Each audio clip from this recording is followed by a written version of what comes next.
Hello, and welcome back to Boulder Bookstore. My name is Olivia Edmonds-Diaz, and I am the Education Services Manager here at the store.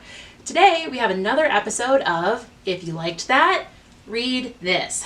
Today, we are talking about books inspired by the Keanu Reeves film series, The Matrix. And will all of these little videos be about Keanu Reeves movies? No, but possibly more. We'll see how this goes. So today, I have some books that are great sort of next reads if you loved The Matrix, a couple of books that actually helped to inspire the Matrix trilogy.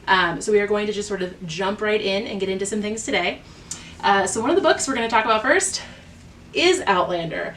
If you watched the Bill and Ted recommendations video, this is also featured. However, once again, still relevant. We are getting into some sci-fi, there is time travel, but also more importantly, in this book, we have two lovers who are fated, destined to be together, much like Neo and Trinity from The Matrix.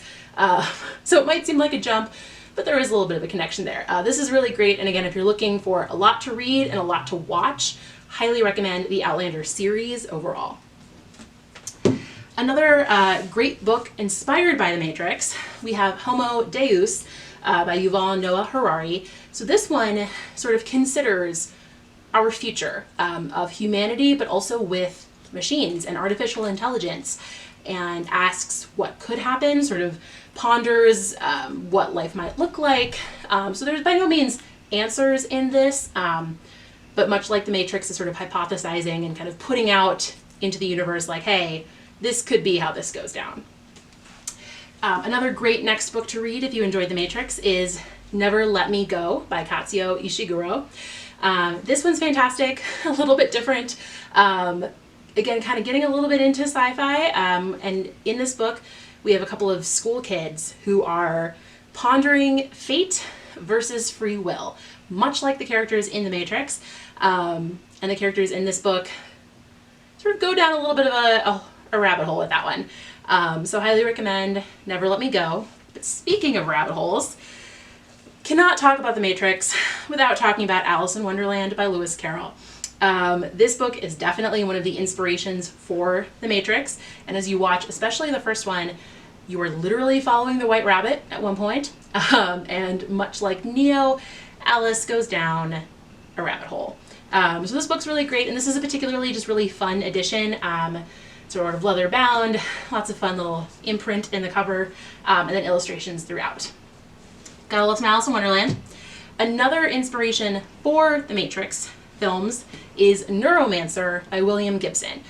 This book is a classic in the sci-fi genre. I've not read it myself, however, it is a documented inspiration for the films.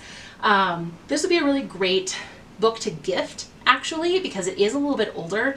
So if you're looking for a book for, let's say, a high school sci-fi reader, there's a really good chance that they have not read Neuromancer.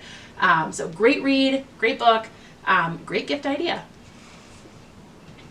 So Neuromancer is an example of sort of a subgenre of sci-fi called cyberpunk, and another, so is The Matrix, but another great cyberpunk read is Altered Carbon. And this has also been turned into a TV series that I believe is on Netflix. It says it on the cover. It is Netflix. So this book imagines a future in which your soul is essentially connected to a disc. So we've got a little bit of a connection to The Matrix again, and that your sort of corporeal self is irrelevant. That you, as long as your soul is intact on this disc, you can be sort of reborn into as many different corporeal body shapes as you choose over the years. So this book's really interesting. There's a murder mystery going on. Again, it's cyberpunk, so kind of imagining a very different future. Great fun read, highly recommend. And then two sort of very different kinds of books that you might be surprised to connect to The Matrix. So one of them is called Trans. So this book is a guide both for people who are trans, helping them introducing them to different kinds of resources and different sort of opportunities to take care of themselves, help themselves, self-care, etc. But this is also a great guide for persons who are not trans, as a way to sort of understand what's going on, develop better vocabulary, be able to better understand some of the experiences that trans persons have. And this book is relevant to The Matrix, as The Matrix creators are both trans, but also as you're watching The Matrix, especially in contemporary times here, all of the movies are just this incredible allegory for being trans. So highly recommend, if you enjoy the Matrix trilogy as a way to kind of extrapolate your learning and continue to grow as a human being, highly recommend this book. And another great way to do that is to read Cast by Isabel Wilkerson. This book's fantastic. There's a number of us here at the store, myself included, who are reading this right now. Highly well done. It's really readable, really understandable. And she actually references the Matrix films in this book as a way to describe how insidious and omnipresent the caste system is, that you essentially, when it's functioning perfectly, you have no idea that it's there. You're unaware of it. You don't want anything to do with it, much like Neo in the Matrix before he's sort of woken up from that dream. So great next read. And that is it for me today. Stay tuned for next time, as we have more videos here on this channel. More, if you liked that, read this videos. And remember, there is no spoon.